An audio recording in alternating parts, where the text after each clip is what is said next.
আসসালামু আলাইকুম। হাবিবা কিচেন চ্যানেলে আপনাদের সবাইকে স্বাগতম। প্রতিদিনের মতো আজকেও আমি আপনাদের সামনে নতুন একটা ভিডিও নিয়ে হাজির হয়েছি। আজকে আমি আপনাদেরকে দেখাবো পিকনিকের কিছু অংশ। এটা একটা পিকনিকেরই রান্না।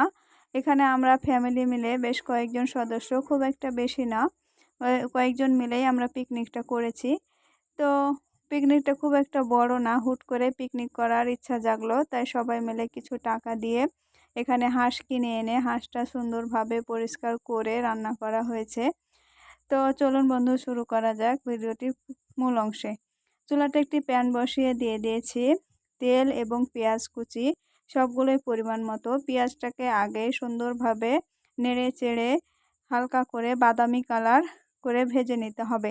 আপনারা চাইলে সবগুলোকে একসাথে হাতে মাখিয়ে সুন্দরভাবে রান্না করতে পারেন। এখানে এই যে হাঁসের মাংসগুলোকে পরিষ্কার করে ধুয়ে নেওয়া হচ্ছে।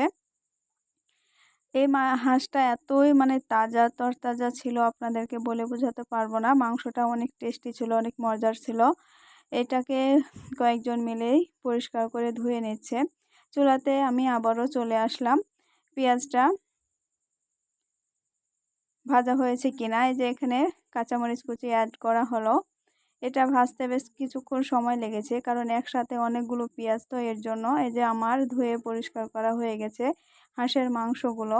হাঁসের মাংস যদি থাকে তো আর কোনো কিছু মনেই আসবে না, লাগবে না। সবার পছন্দ এটা। আমার কিন্তু পেঁয়াজটা ভাজা হয়েছে। এখানে আমি দিয়ে দিলাম লবঙ্গ, এলাচ, দারচিনি সবগুলোই। এরপরে এখানে অ্যাড করে দিলাম ব্লেন্ডারে ব্লেন্ড করে রাখা আদা, পেঁয়াজ, রসুন সব কিছু একসাথে ব্লেন্ড করে নিয়েছি। এবার এটাকে সুন্দরভাবে আবার নেড়ে চেড়ে আমি কষিয়ে নেব। এবার অ্যাড করে দিলাম কয়েকটা তেজপাতা। আবার পুনরায় নেড়ে চেড়ে আমি মশলাটাকে কষিয়ে নেব। এখানে অনবরত নাড়াচাড়া করতে হবে, না হলে কিন্তু মশলাটা পুড়ে লেগে যাবে। সেক্ষেত্রে কিন্তু খুব একটা ভালো হবে না। এরপর অ্যাড করে দিলাম হলুদ মরিচের গুঁড়ো। এরপরে আবারও পুনরায় আমি এটাকে সুন্দরভাবে নেড়ে চেড়ে কষাবো। আমরা অনেকে একসাথে হলে অনেক ভালো লাগে, অনেক মজা লাগে। আমরা বলে না, যে কোনো ফ্যামিলিতে সবাই যদি একসাথে হয় তো অনেক মজা হয়। এবার অ্যাড করে দিলাম লবণ। এবার আবারও পুনরায় আমি এটাকে নেড়ে চেড়ে কষাতেই থাকবো। এরপর দিয়ে দিলাম মাংসের মশলা। যে যার পছন্দ মতো এগুলো কিন্তু দিতে পারেন, কারণ অতিরিক্ত হয়ে গেলে কিন্তু ঝাল একটা চলে আসবে। কারণ আগে আমি কাঁচামরিচ তারপরে শুকনো মরিচের গুঁড়ো দিয়েছি। এবার এটাকে আবার পুনরায় সুন্দরভাবে নেড়ে চেড়ে ভালো মতন কষাই নেব। মশলাটা যত বেশি কষানো ভালো হবে, হাঁসের মাংসটা তত বেশি ভালো লাগবে খেতে। এরপর এখানে অ্যাড করে দিলাম পানি, কারণ এখানে মশলাটা পুড়ে যাচ্ছিলো, লেগে যাচ্ছিলো নিচে, এই জন্য হালকা করে অল্প করে পানি দিয়ে দিলাম। এবার ধুয়ে রাখা মাংসগুলোকে অল্প অল্প করে তুলে দেবো আর নাড়তে থাকবো ঠিক এভাবে, যাতে মাংসর গায়ে মশলাগুলো সুন্দরভাবে লেগে যেতে পারে এবং মাংসের ভিতরেও সুন্দরভাবে লবণ ঝাল যেন প্রবেশ করতে পারে। সেজন্য অনবরত সুন্দরভাবে নেড়ে চেড়ে মাংসটা রান্না করতে হবে। এই যে ঠিক এভাবে।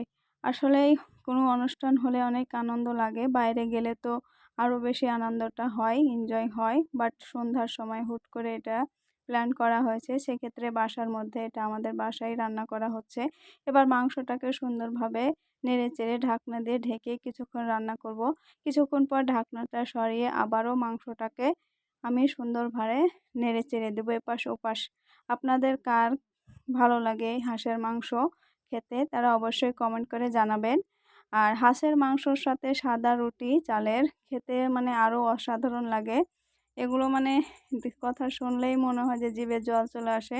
আমি আবারও সুন্দরভাবে ঢাকনা দিয়ে ঢেকে কিছুক্ষণ রান্না করে আবারও ঢাকনাটা সরিয়ে নিলাম। হাঁসের মাংসটা রান্না করতে আমার খুব একটা বেশি সময় লাগেনি, কারণ চুলাটা অনেক ভালো খড়ি দিয়ে রান্না করা হচ্ছিলো। এই যে আবারও এটা হালকা করে এপাশ ওপাশ করে নেড়ে চেড়ে দিলাম। আমার মাংসটা প্রায় হয়ে এসছে। এই যে দেখুন, আমার কিন্তু রান্না করা হয়ে গেছে। এবার মাংসগুলোকে সুন্দর করে সবার জন্য বাটিতে বাটিতে উঠাই নেব ঠিক এইভাবে। আমরা কয়জন ছিলাম? আমরা মনে হয় ১৪ জন ছিলাম। তো ১৪ জনের জন্য ১৪ টা বাটি, যাকে বলে এক কথায় ভাগ করা হচ্ছিল। যাতে কেউ কারো মন খারাপ না হয় সেজন্য এটা করা হয়েছে। তো মাশাআল্লাহ রান্নাটা অনেক ভালো হয়েছে। খেয়ে সবাই প্রশংসা করেছে। এই যে দেখুন, দেখতে খুব সুন্দর লাগছে বিভিন্ন কালারের বাটি। মানে কি বলবো? আমার খুব মজা লেগেছে এই জায়গাটা দেখতে। অসাধারণ হয়েছে এক কথায়। অনেক টেস্টফুলও হয়েছে খাবারগুলো, খেতে খুব মজা লেগেছে। আপনারা আমার ভিডিওটিকে অবশ্যই শেয়ার করে দিবেন। সম্পূর্ণ ভিডিও দেখার জন্য ধন্যবাদ। আল্লাহ হাফিজ।